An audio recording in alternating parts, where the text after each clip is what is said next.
Welcome to Upon Further Review, your deep dive into the last century of sports. Join your moderator, Hall of Fame director Keith Watson, and Aegis experts Mac Lloyd and Todd Holden as they go behind the legends and the legacy. Welcome to Upon Further Review, a look back at 100 years of Harford County sports and the athletes and the games that people play. Our show is brought to you by the Historical Society of Harford County, the Harford County Sports Hall of Fame, and most importantly, Red Dog Agency's Morgan Knox.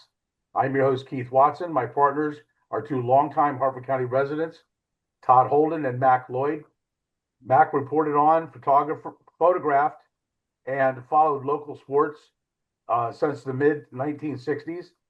Todd has 70 years plus as a photographer and reporting on local residents and other phenomena. I was a 30-year coach in local sports and am the director of the Harford County Sports Hall of Fame. So since we are right around the corner from the Sports Hall of Fame induction, our third class, thought it would be appropriate to discuss the participants, the people that are being inducted. And I'll start off with the first person going in, and it is a young fella that you guys may not be aware of. If you have anything to add, by all means, go ahead. But I'll just get the ball rolling with Carson Kalama. Okay, so Carson Kalama went to Bel Air High School, went to Salisbury State. When he was at Bel Air, he set scoring records in lacrosse and in soccer. He went on to Salisbury, won a couple Division III national championships, and I believe he's the all-time leader, the all-time scoring leader for Salisbury, and is currently an assistant coach at a two-time national champion Harford Community College lacrosse team. He's a certified public accountant and lives locally. And an interesting story about Carson that I did not know until recently, because he's like, I would say he's probably 30-ish. I met Carson's uncle or great uncle, one or the other, we couldn't figure out which one, when I was 12 years old, living in Florida. All right, so just an interesting little backstory, maybe not to everybody, but it is to me. So I met him at a bull roast, first time I met him after he was already nominated.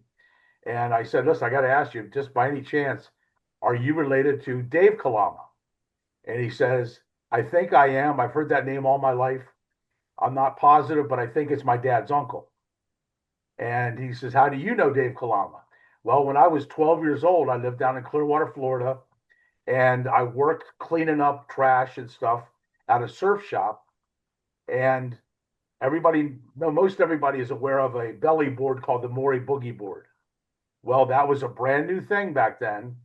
And we had taken broken surfboards and we knocked them. We polished up the edge that broke, and we would just ride the little waves in the Gulf of Mexico on these belly boards. Well, Boogie board comes along, and Dave Kalama comes out on behalf of Maury Boogie to the surf shop that I worked at in Clearwater, Florida.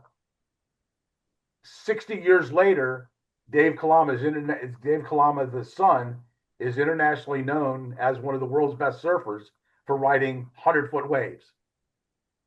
And, that's a little interesting. It's interesting to me, maybe not to everybody. But anyways, Carson is quite an athlete and is, he's coaching. And, if you're a good athlete, you got to think back on what made you a good athlete and try to carry it forward. And I think moving into coaching is big.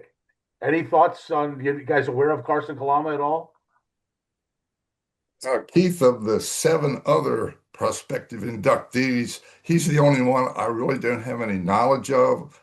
I know him by reputation, but I don't have the firsthand eyewitness stuff. I kind of figured that would be the case, and that's okay. But he's going in, and his list of people that are coming for him, he must have, I don't know, probably 50 people that are coming on his behalf. Next up is Terry Smith. And I'll let Mac, you're aware of Terry, right? Well, I am. She was a tremendous sprinter at Bel Air High School, and I was doing some little bit of research the other day. 1985, at the Harford County Championships, she won 4 events. And then, she goes on from there up to Brown University and excels there as a sprinter. So, Well, and I think she won a number of state championships.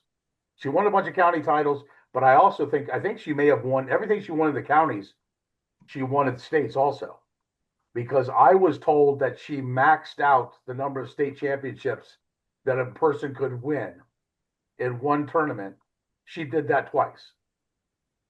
Then went to Brown, was all Ivy League, was on the Olympic ladder, and just didn't quite get to the top level. She must have had a great career. She did, and she's very intelligent. I mean, she's got Ivy League educated, Uh-huh. and but I don't know that much about her. But the rest of them we know a whole lot more about. And a part of Okay. the reason is they're young. They're a little on the young edge. Next up is Barb Solberg. Barb was class of '80 from Aberdeen. Tremendous athlete, 3-sport athlete, field hockey, basketball, and softball. And I'm sure, Mac, you know probably as much, if not more, about her than I do. well, what can you say? I mean, 3 sports, top shelf in all of them. Went to Minnesota. Right. I guess she would have followed Tommy No, Davis she was at the there. same time. They're the same age. Same time? Okay. Okay. So her last year would have been 85, I guess, in Minnesota. She's 1 year apart. Then she was '84 from Minnesota. But and like Tommy, she excelled there also. So, but just gifted in all 3 sports. Well, she played sports. She's played softball for the post 39 teams with Karen Stout and all those great Right. Right. players from Right. Bel Air state championship teams, as well as some of the younger players that were still in high school for the Spike Up to Grove teams over at C. Milton Wright. But Barb is in the University of Minnesota Hall of Fame. And her sister, for the Hall of Fame, we do the athletic bio, and her sister read her bio we're gonna use in her video, and her sister said that she took Barb up there maybe for her senior year or whatever. She drove them out from Aberdeen to Minnesota, and they were walking down the street, and this guy pulls up to him, and he's like, what's everybody from Aberdeen moving to Minnesota? And it was Tommy Davis and his dad. Okay. So they knew each other while they were there, and had a real nice experience. And Barb's a tremendous person. Okay, so next up is Jeff Grants. I'll let you go with that one, Mac. Well, first team all county in 3 sports: baseball, football, and basketball. Excelled when he went to South Carolina in baseball and football. That baseball program back then was top shelf, and they made it to Omaha to the College World Series. And as I recall, Jeff hit a home run in his first at bat. In football, he was a second team Associated Press All-American. He set numerous records. 260 yards rushing in one game at that time was a school record.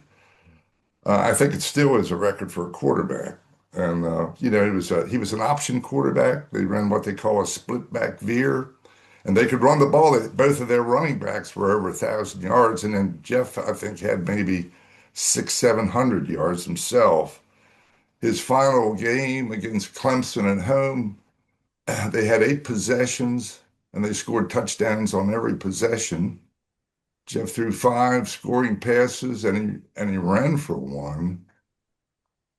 Let's see. Of course, he teamed with his high school teammate Tom Amrine. And Well, one of the things that Jeff told me was the game where he ran for 260. He said his first couple plays, was it against Clemson? I can't remember who it was. no, it was at Ohio University. Okay, they kind of had him figured out. So instead of doing what they would normally do, he just kept the ball. and they weren't ready for that. And he wound up getting 260. But Todd, he's from the Wakefield Terrace or Wakefield Meadows. I'm not sure which one it is. Wakefield Meadows. Man, And the people that came out of that neighborhood, the athletes, like the Schler brothers and Swam and so on. I mean, you probably ran into those guys or know those guys from years and years ago. just a lot of athletes from Wakefield and Bella, the surrounding farms put out back then there were farms, and they put out some incredible athletes that that was their getaway from farming, and maybe there's something fun that I can do with my body instead of lift bales of hay and empty feed. And those athletes were devoted. Most, I don't know any of them that were hot dogs or they were serious athletes that loved to play the game, whether it was football, baseball, basketball, and with me, it was lacrosse. We had some guys on the lacrosse team that they'd never played. I'd never played lacrosse.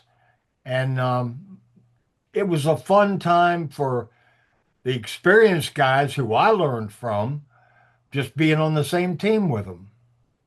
But one of the things that Jeff told me was that moving down to Columbia, being part of that community as a college student, and then after, because he stayed after, was a graduate coach, is that the community embraced him and the other players. But he was, quarterback and superstar Jones in the neighborhood, and they named a street after him, and basically rolled out the red carpet, gave him a lot of opportunities for employment, and he did a handful of things. He was a pitch man for like a car dealership, and ultimately went to work for a I believe it was a beer distributor It as a was salesman, then became a sales manager and so on. Budweiser. But you know, I think he's still looked at as a sort of a local legend. Oh, He yeah. is. He's on He TV. is. He does a lot of reporting and things like that. Well, his backfield mate that followed him up, that actually was there the year before him, if I'm not mistaken, was Tommy Amrine. Um, Mhm. And I'll turn it over to Matt because you know Tommy really well. well, yeah, Oh, yeah. Tommy suffered some bad luck with knee injuries, and that kind of crimped his style. He was looked upon as a running back. In fact, Paul Dietzel told him he was the best running back he had, and they had some pretty good ones back then. And I think at one point he dedicated himself to putting on weight. I think he said he put on 20 pounds of muscle. And when Right. that happened, he got converted uh, from running back into more of a blocking back and a protector of the quarterback and that kind of thing. And but like Jeff and everybody, a good guy. Well, Todd, you Yeah. probably knew the Amrine family. Well, I tell you, the whole family, their dad, Merv Imran raised three children, one girl, two boys, and they're all three. Well, the sister has passed away recently, but Tommy and Jerry are just great people. And a side note, we were talking about Emron and Grants. Grants had PR when there wasn't such a thing as PR because everybody in the county, thanks to the Aegis newspaper, knew who he was. He was like a local hero then. Tommy was more low key, and he worked hard with his father in the produce business. And you think of these two combination, not brothers or anything, but then you think of later on Al Neville and Danny Bungori. They were high school champions, and then they went on to University of Maryland together. So some of these worked out pretty good. Well, one of the things that Tom told me was that before he was a senior, he had some of the scouts for the pro teams would come to the various schools that were being successful, or that had maybe high profile athletes that would fill a spot that they needed, and they would give them run their 40s and do some other drills to get some times for them. And he was being looked at by a lot of different teams. Yeah. And after he graduated, he had some opportunities to walk on, some non-draft opportunities, and he just decided, I'm going to go back. I think his dad told him he could use his help running the family business, which was produce distribution. Yeah. And he says, I'm done with athletics. Moved back, helped his dad run this business. His dad retired. Tom took it over 100%. And expanded the business. Brought his son Jeremy, I think it is, brought him in Yes. on board, and they turned it into a pretty big operation. It has several hundred employees in a couple of different locations, and I And was it up was at Tom's top place. notch. And It what's was that? top notch stuff he was selling. Yeah, well, Uh, he supplied all the people, restaurants. oh yeah, they supplied a ton of restaurants, and they were known for their quality and their service. And It's a he's good just he's outfit. a really good guy. He built this really nice house up in the Perryville area where he lives with his wife, and he got great all of his family, Justin and so on. They're all around, and they sees them all the time. Okay, so next up is Sonia Wilmoth. Sonia Sonia played at Harvard, was a three-time state champion and one-time almost state champion pitcher for C. Milton Wright for the legendary Spike Updegrove. Go ahead, Mac.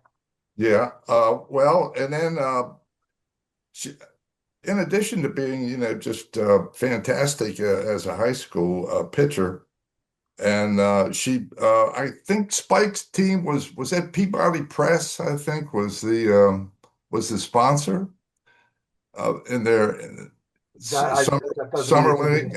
Anyway, they excelled. They won all kinds of awards and state championships and so forth. So, but Sonia, she was top shelf, and then went on to coach Well, softball. she was on those teams with Barb Solberg and Karen Stout and the girls that were older, and like Liz Panos, those Right, post 39 teams. right. Kathy She was just a McGrath, young pup back then. Kathy Fox. Yeah, lots of good players on that team. Ellie Ripken, I think, was on that team.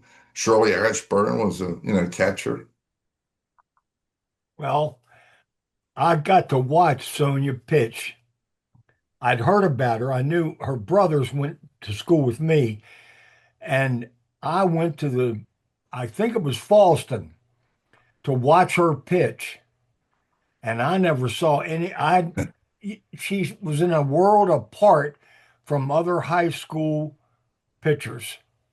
I mean, she was just that good and focused, I guess is the word that hit me that day I watched her.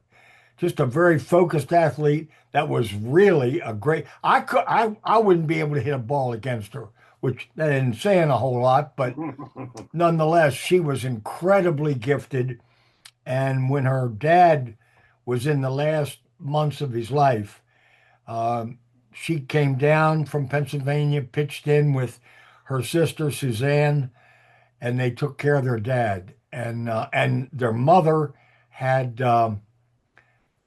suffered from dementia, and they took care of her. So they're family oriented, good people, both of them. So the one story that I think is really remarkable on the athletic side is that they won states three times at C. Milton. Her senior year, she's pitching in the state finals game. She pitches a no hitter, and they lose because of an error. Oh So she pitches no, a no hitter and it loses the game. I That didn't know that. I didn't know that. that doesn't happen. Do I have that right, Mac? Quite rare. Yeah. So, but okay. So she did go to she played for Westchester. No, she played for LaSalle Yeah. University, and then she wound up. She was all conference several times, and then she coached at Westchester, and then ultimately down at, I think it was called Florida Atlantic or North Florida University, and was very successful there. Now she lives up in PA, and I'm not sure what she does with herself up there, but she was a very pleasant person. I didn't know her personally, but through the Hall of Fame process, I talked to her a few times. We didn't talk about Lynn James. I mean, I know she's the all-time winningest girls basketball coach in the state by far.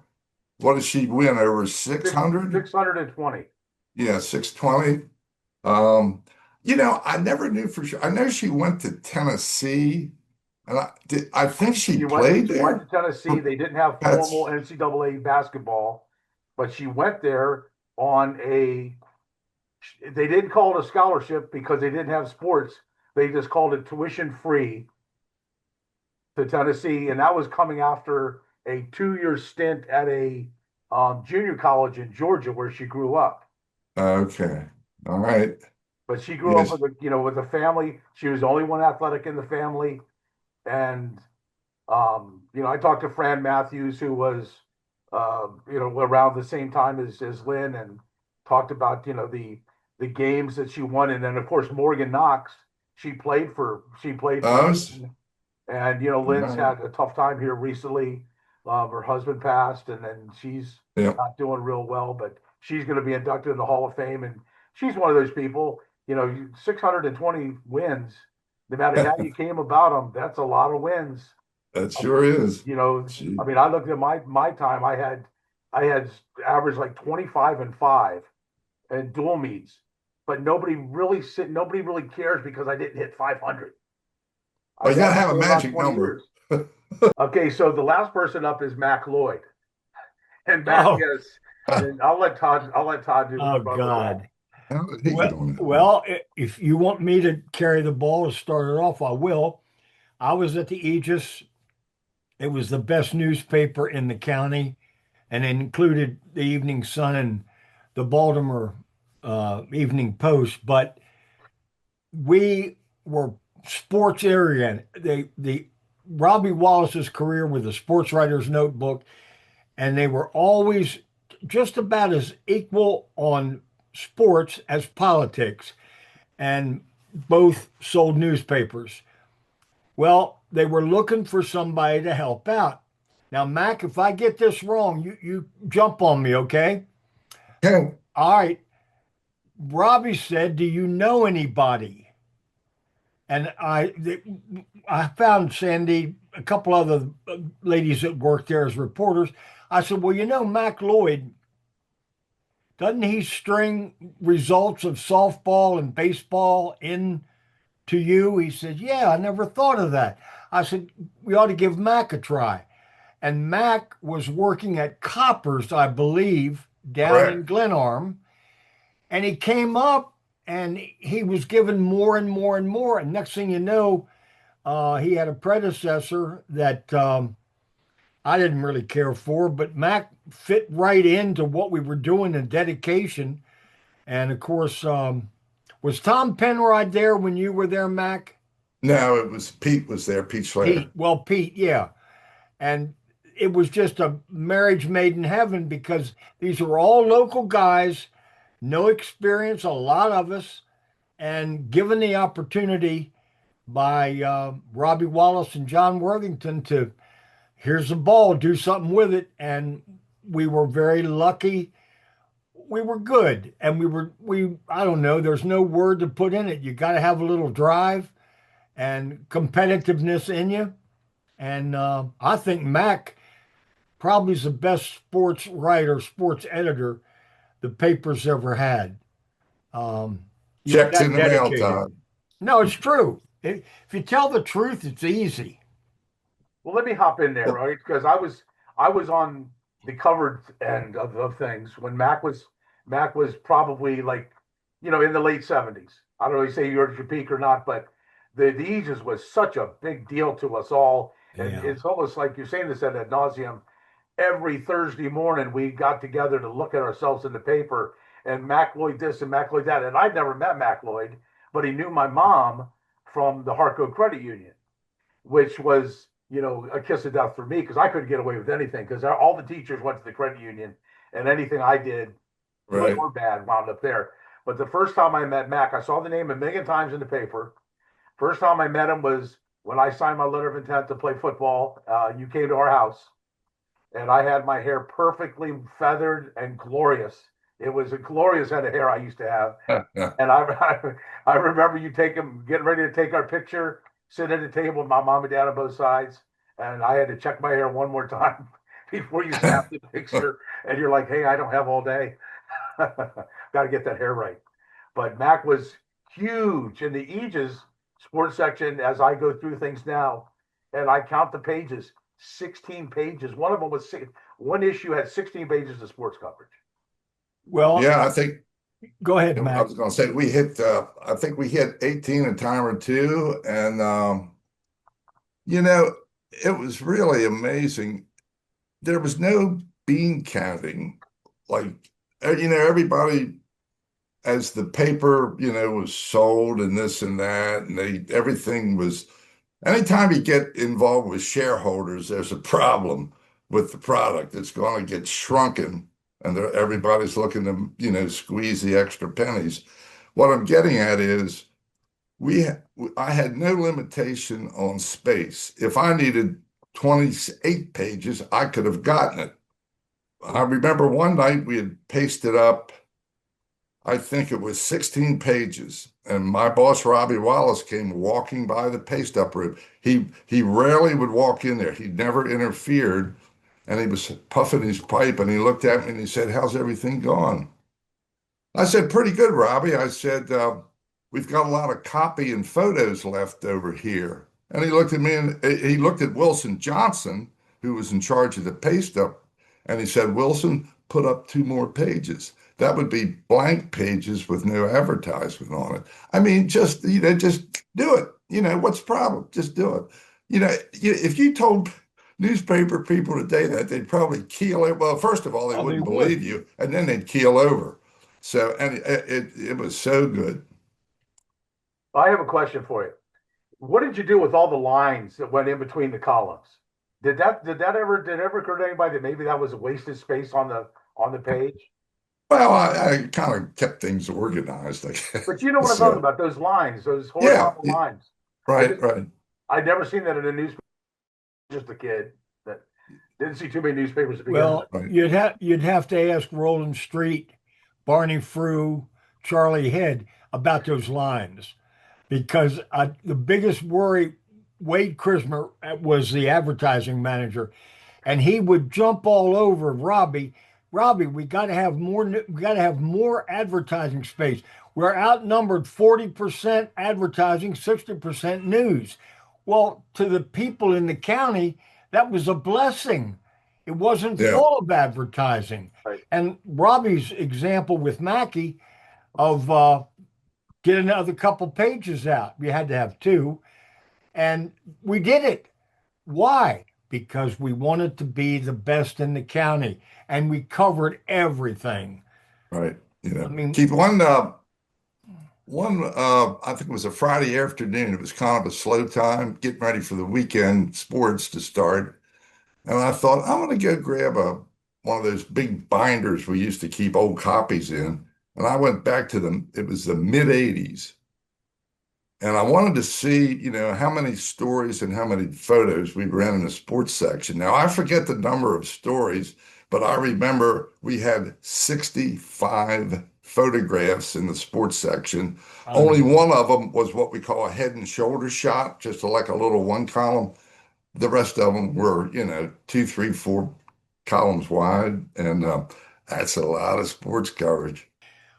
if I had a memory and you just jogged it, it was when every year there'd be the all county basketball team Oh, yeah, it was or great. whatever.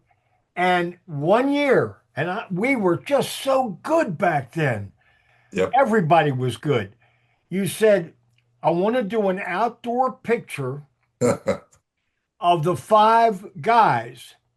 And I don't know if it was you or me. I'm not looking to give credit to either one of us that suggested Donald Holmes and that bucket truck Right. Cherry And picker. Robbie and Donald were big buddies, and we're over to Bel Air Elementary, the The old, recreational court. And I mean, I had never been in a bucket in my life.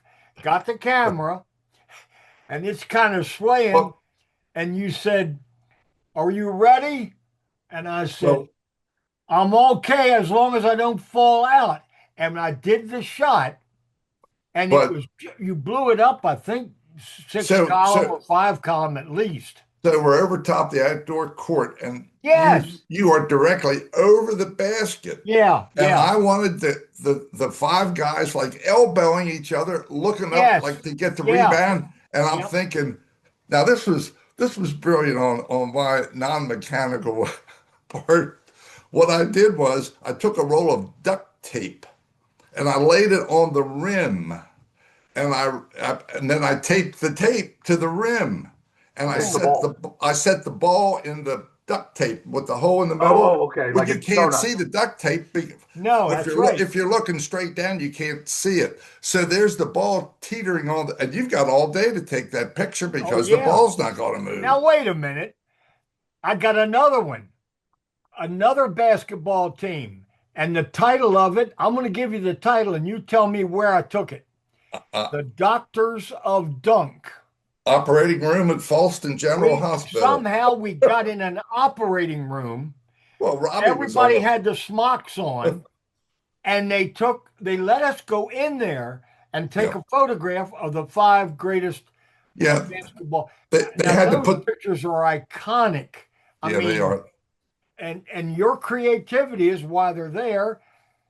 My talent to We take the had picture and do it right, but we I'd like to review those old photographs of when they had the all county yeah, players. Five yeah. was easy to work with because there are a whole bunch of Yeah. faces, and 11 for a football team, offense, defense. But the basketball ideas you came up with, oh Yeah, we man, had, I remember Junie Miller from North Hartford. We had him actually laying on the operating table. And of yes, course, the guys got their scrubs on and their little hats and their things on their feet and everything. Let's see, George Noon from Bel Air High School was on in that picture. Ron Gurley from Joppatown. I think one of the Skip Mitchell from Aberdeen. And there's another one. I incredible can't. memory, Mac. Hey, while we've got you on here, could you talk a little bit about the Sports Hall of Fame? You know, does we just started this thing 3 years ago. You're in the third class.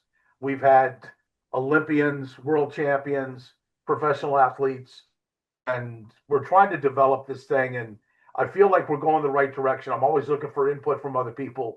What do you think of this whole Sports Hall of Fame? I caught a little bit of heat from somebody from on behalf of Barb Solberg that said, "Well, it's about time she goes in." I said, "We're 3 years old. We're 3 years Let's do old. it. This thing's 50 years old." Right, right. It's well, I tip my hat to you for taking the initiative.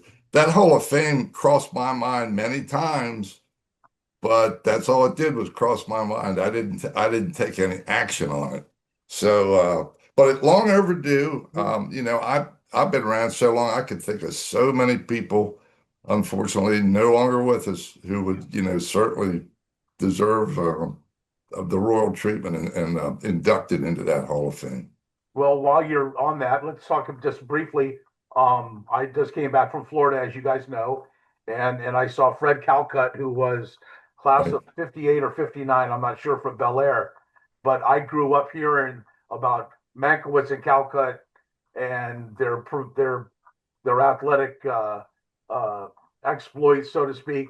And then when I moved to Bel Air, there was a board that was in the back steps leading from the main gym down to the boys' locker room. That this board that had all of the track records. And I've tried. I looked. I look everywhere. I contacted several people that I thought may have had an idea. That board couldn't have just been destroyed when they tore down the school, but apparently it was. But that board, I used to look at that thing every time and look at all those names up there, and Calcutt and Mankiewicz, and there were a couple other guys. They had records for forever. Well, when I went down to see Fred Calcutt last week, um, for an 87 or 8-year old guy, he looked pretty sharp. He moved like a cat.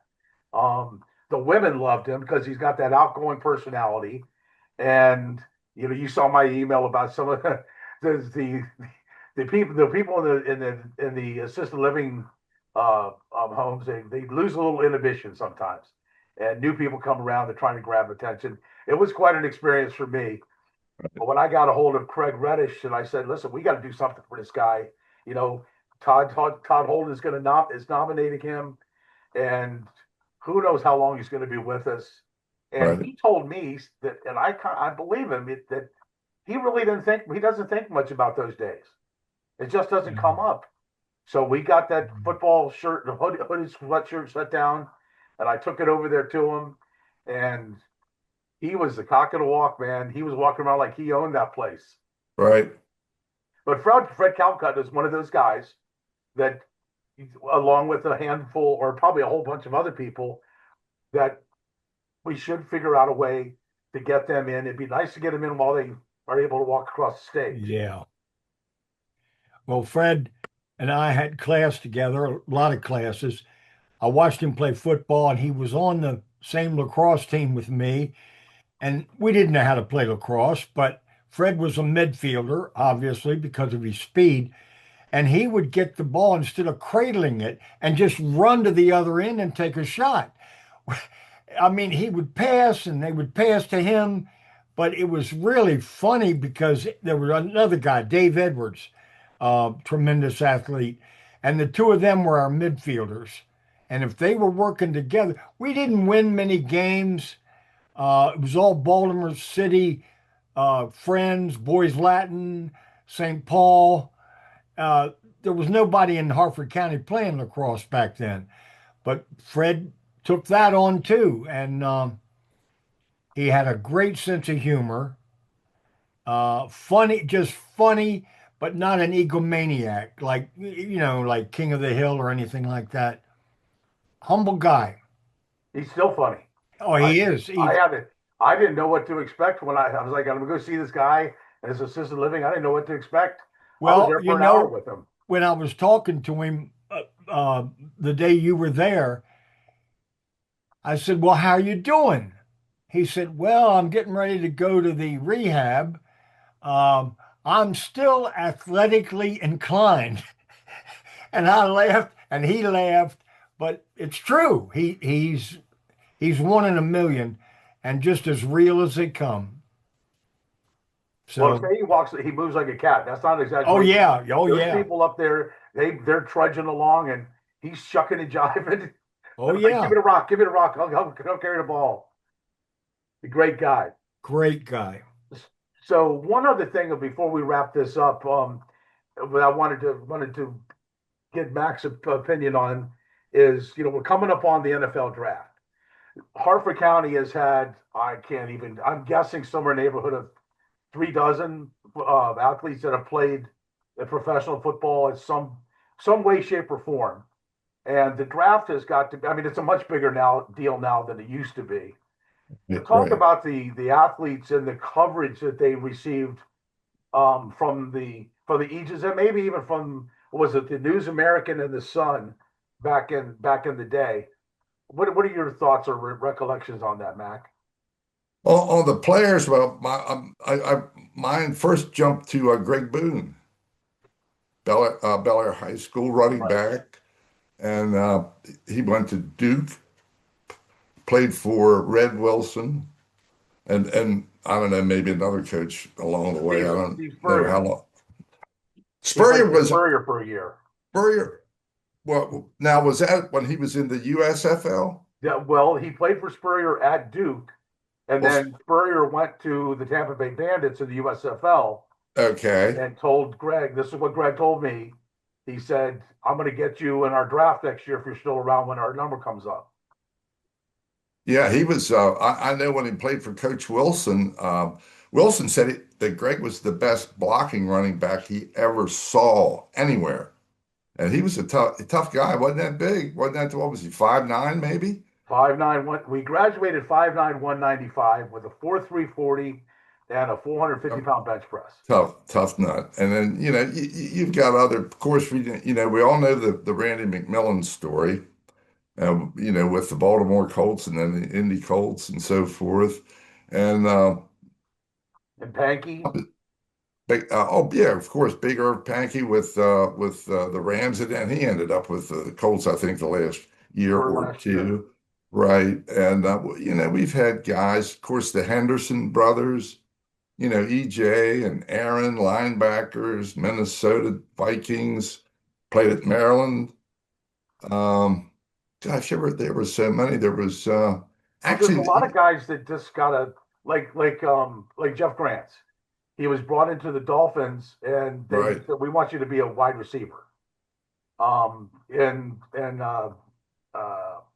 Neville was I think he was either drafted or asked to try out, and things just didn't work out. But do you remember the coverage? Did you guys really pay attention to these guys? I know you did with Grant and Amrine and so are those guys while they were in college. Oh yeah. But when it got to that point when they're talking about going up to the pros, did you? Yeah, well, we followed them through. Yeah, we followed them through college closely.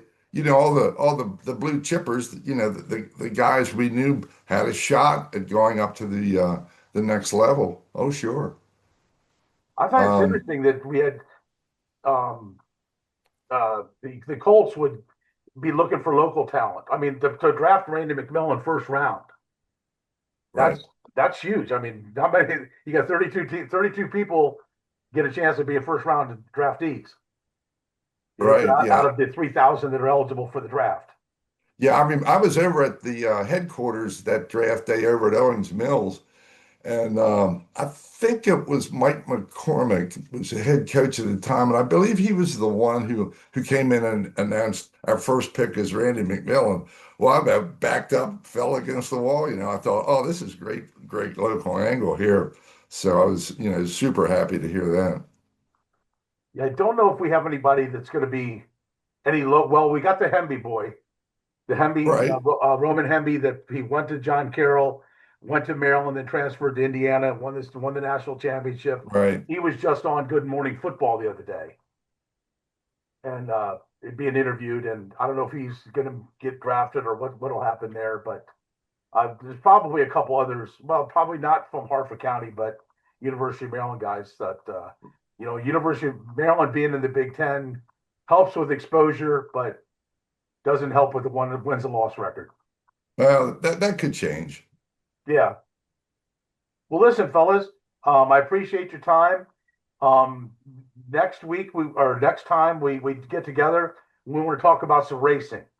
We have probably one of the things that goes unnoticed is the various types of racing. You got people that run against each other. You got people that drive against each other, ride against each other, sail against each other. I mean, our history of successful hydroplane racers from Hartford County is, that's probably a very well kept secret. Yeah. But we want to talk more about that next time around, and we'll get together then. Thanks for checking in, and we'll see y'all next time. Thanks, fellas.